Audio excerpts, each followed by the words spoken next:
بسم الله الرحمن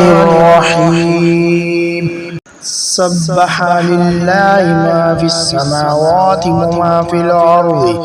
وهو العزيز الحكيم يا أيها الذين آمنوا لما تقولون ما لا تفعلون كبر مقتا عند الله أن تقولوا ما لا تفعلون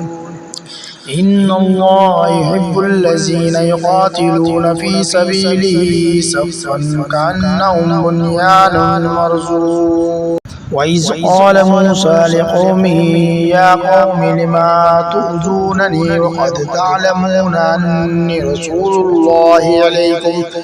فلما زاغوا أزاغ الله قلوبهم والله لا يهدي القوم الفاسقين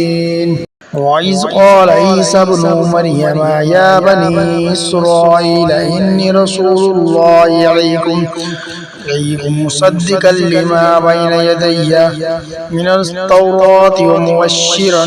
برسول يأتي من بعدي اسمه أحمد فلما جاءهم بالبينات قالوا هذا سحر مبين ومن أظلم ممن افترى على الله الكذب وهو يدعى إلى الإسلام والله لا يهدي القوم الظالمين يريدون ليطفئوا نور الله بأفواههم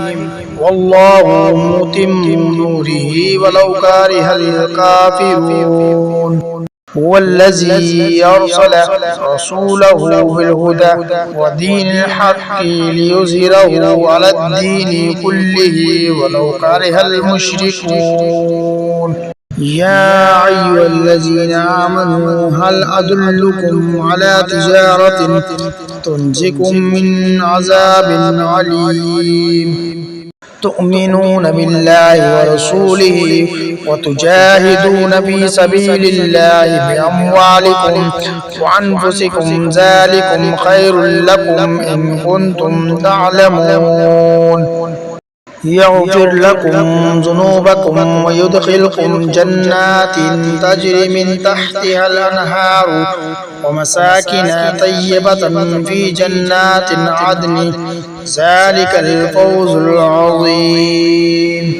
وأخرى تحبونها نصر من الله وفتح قريب مبشر المؤمنين يا أيها الذين آمنوا كونوا أنصار الله كما قال عيسى ابن مريم للحواريين من أنصاري إلى الله قال الحواريون نحن أنصار الله فآمنت طائفة من بني إسرائيل وكفرت طائفة فأيدنا الذين آمنوا على عدوهم فأصبحوا ظاهرين